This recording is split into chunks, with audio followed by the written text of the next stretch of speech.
But we begin with President Biden signing more executive orders today, this time focusing on health care. The president bluntly said today's orders are aimed at undoing what he describes as the damage former President Trump has done. One order aims to strengthen the Affordable Care Act and Medicaid and opens a special enrollment period during the pandemic. Another rescinds the so-called Mexico City rule that blocks funding to nonprofits around the world that provide abortion services. Biden reversed it. White House correspondent Karen Travers joins me now for more.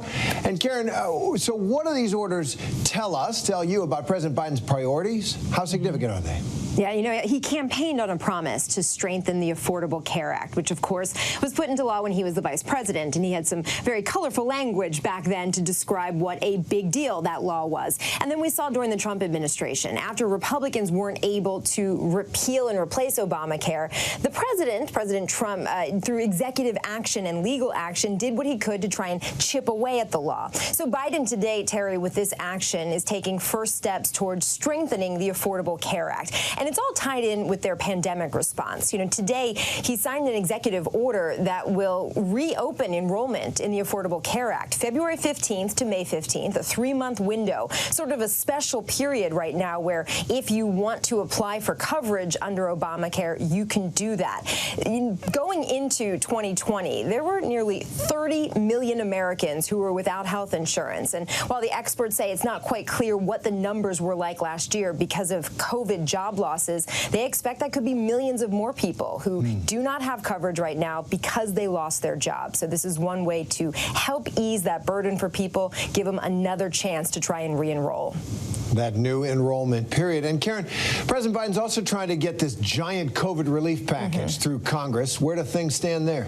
Well, the president himself today was asked questions by our colleague Mary Bruce, and he signaled that, you know, this is their top priority right now. No surprise, getting that COVID relief package passed. Then everything will come after that in terms of legislation to push on Capitol Hill.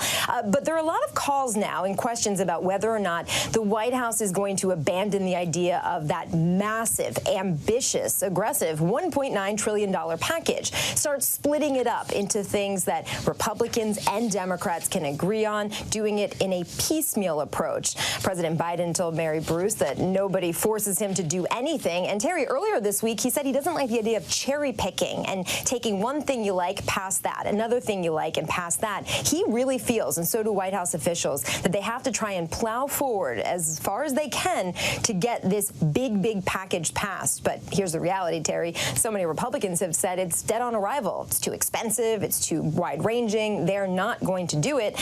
So the question is, at what point do they abandon bipartisan efforts and just try and figure out how to pass this with just Democrats? And they could do that, but it's going to take some maneuvering. It still sounds like they're in the midst of the deal-making, and that's a good thing, or at least position staking. So, Karen, part of Biden's plan to fight the pandemic involves getting children back in school. So important around the country. What's been the reaction to that plan?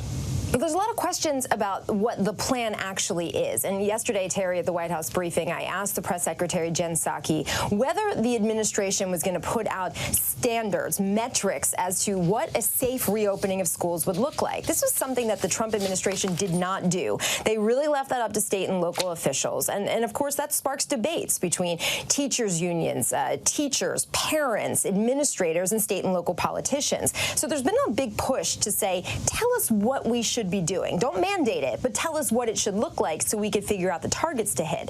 That should be coming sometime soon. But Terry, $130 billion, that's what the president wants Congress to approve for the Safe Schools Reopening Plan. I asked yesterday, what happens if they don't get that money? What do schools do? Because he wants to do this in the next 100 days. The press secretary said they're not going to entertain hypotheticals, but they don't want to look back in May and June and say they didn't do enough to get kids back into the classroom.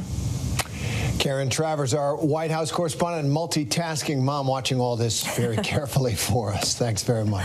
Thanks. Hi, everyone. George Stephanopoulos here. Thanks for checking out the ABC News YouTube channel. If you'd like to get more videos, show highlights, and watch live event coverage, click on the right over here to subscribe to our channel. And don't forget to download the ABC News app for breaking news alerts. Thanks for watching.